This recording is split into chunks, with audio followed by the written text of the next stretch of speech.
hi, wait, is that all good? Sorry, I was just getting wetting her whistle right there. Mark Phillips here, joining me as always, Carol with an E for another video wine blog. And today's topic is what wine to bring to a blind tasting competition. I know you may not go to one of these very often, but it will happen sometime. Carol and I hosted an event some time ago. We invited 50 people at the hotel to bring a bottle of wine. Everyone brings a bottle of wine, BYOW. And it had to be under $20. White or red, old world, new world, whatever. Bring a bottle of wine with the intent that the other 49 people would choose your wine as the best wine. Top 3 winners get a prize. A new car or something else. Do you remember? It's not important what the prize is right now, but that's the idea. So you're going to bring a wine under 20 bucks that you think everyone else will love. Easy, and it's fun. So I walked in and I brought a wine. Carol submitted a wine, I submitted a wine. And we put them in paper bags, you put a number on them, you give people a piece of paper and they said, write your top 3 favorite wines. And you give them 3 little tickets and they put it in whatever, jars or however you want to do it to keep the score. And there you go. And when I got to the hotel staff was setting up the room, the tables and the chairs, and I said to them, you know what? Even though I'm the host of this event and maybe I shouldn't be competing, my wine's going to win. And I knew it. And it's the wine I'm having right now. The trick in doing this, I'll share the wine in just a minute.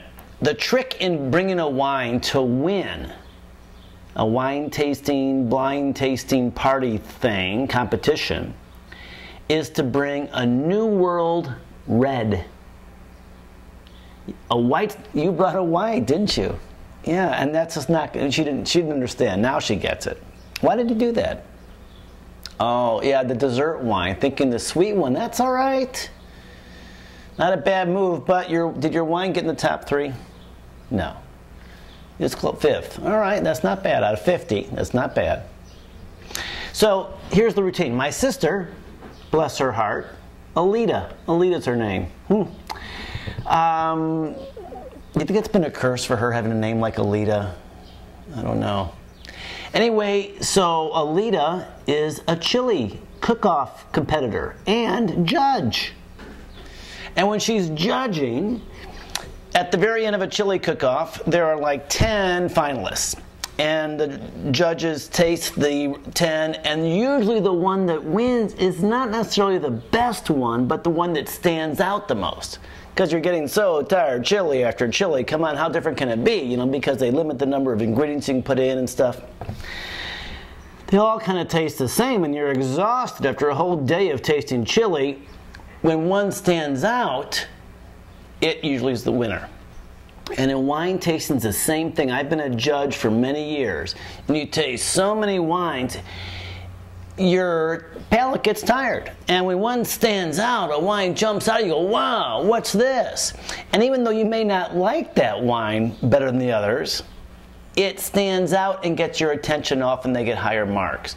That's why in wine tasting competitions, New World wines, i.e. non-European wines, usually win against European wines.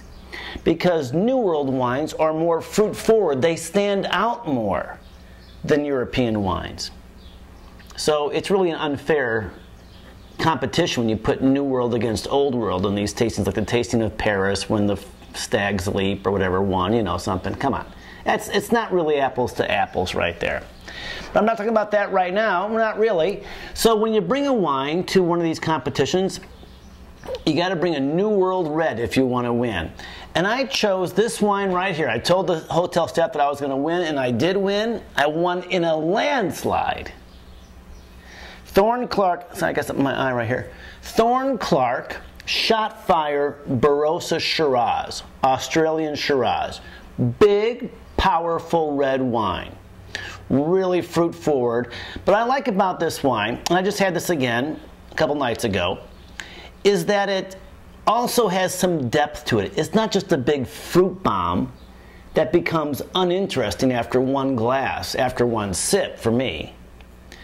It has good depth to it, a little bit of earthiness to it. It's a great deal. And this wine's about $17.99 a bottle, under the $20 mark. And it's worth more than that. So I rate this wine a B. It's worth more than you pay for it. And you can't lose. When you bring this somewhere, it's hard to imagine someone's not going to like this wine. It will appeal to the wine geeks that might prefer European wine because it has some earth, it has some personality to it. It's just not knocking you over the head with power. So, I like this. We're having it right here. I wonder if you can hear that. In the studio today, we've opened the windows. The neighborhood is our studio. So maybe you might hear some dogs barking or a lawnmower running that just started up out there. That's pretty good. But it's a beautiful day today. Why are we taping inside? We should be going to the beach and doing some taping. Anyway, so the hint is bring big, powerful New World Reds to any kind of wine tasting competition, and look for the Thorne Clarke Shotfire Shiraz. It's available all across the country. It's well available, well distributed. That's what I wanted to say.